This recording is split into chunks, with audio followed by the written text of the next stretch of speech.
Hey guys, welcome back to Dodge Garage. Today we're actually on the boat and we're going to show you how to install a seawater strainer on a 1999 Mastercraft Maristar V-Drive. This process will be similar for most all older model wakeboarding boats that have a V-Drive. First step is buying the seawater strainer. This one is a Sherwood model. You also want to get the correct fittings. I've got a straight and then an elbow, and these are 1 1/4 inch. Also some hose clamps. I think they're size number 20, stainless steel. Some Teflon tape, and I've got some grease too that I'm just going to grease the bowl a little bit.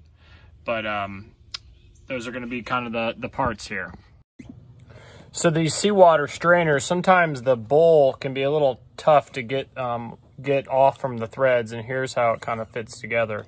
So I'm just going to lube these threads a little bit with just some grease, so it'd be a little easier to kind of screw and unscrew this back and forth. All right, next I'm just going to add some Teflon tape around these threads. You'll see these go in to the side kind of like this, and allow me to hook up to the hose that I'll be showing you here in a little bit. We'll be able to use some fine adjustments later, but I at least want to get some nice Teflon on here to make a seal. Okay, next step is to find the actual hose that we're going to hook this up to, and you just remove this seat, and then you remove this little storage container underneath, and it'll expose this area. Here's the gas tank, and this hose right here is what we're going to be working with. If you come down here, you can see it, and that's a through hole fitting right here that comes out to the bottom of the boat and sucks water up this hose and up towards there. So I'm going to take you on a quick tour. Remember, you just saw that we were right back here. So the hose comes all the way through here and connects to the transmission cooler, which is this. A lot of times debris will get stuck in the front of the transmission cooler, and then it'll clog your engine, clog the cooling water. So it comes through the tranny cooler, traverses all the way back to the back of the engine, and goes into the water pump. So this whole housing is the water pump, but in here is the impeller.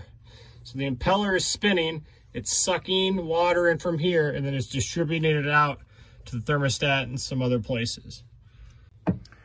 So we want to mount the strainer either in the perfectly upright or upside down position, not side to side, and you need to pay attention to that arrow. So remember, the water is going up there towards the engine, so the arrow needs to be going that direction. So I found a good spot to mount it. So now I'm going to cut this hose. Pro tip, make sure your boat is not in the water. Make sure it's elevated or on a trailer. So you can see I've had the hose cut. Pro tip, always put your hose clamps on first and with the screw in an area that's easy to access on the next time. So I'm going to add a little bit of soap to my threads here just to make it a little easier. And then I'm going to slide this nipple on and it'll sit underneath there. All right, so I've got that installed nicely.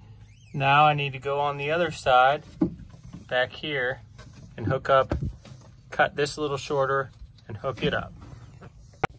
So to make this hose easier to cut, I'm just going to go ahead and pull it off the tranny cooler. This is also a good idea to make sure that the tranny cooler is clear of any debris before you put the strainer in. So we'll just pull this down, make sure there's nothing in there. And then I'm just going to pull this hose all the way out. And I'd already made my mark on where I need to cut it. Also, remember when I cleared the tranny cooler here, if you really want to be sure, you can remove this hole and spray a little compressed air this way, or an air compressor, and just shoot some air this way to make sure everything comes out right here. But I reconnected the hose here and have it run all the way up to the front there. You can kind of see how it just attaches to the fitting right there. And just like that, we're done. I actually zip tied the strainer over here to this brace just so it wasn't getting anywhere near the shifter cable. But so we'll turn on the boat, check for leaks, and that's how you install a seawater strainer in a 99 Mastercraft. Take care of your stuff, it'll take care of you.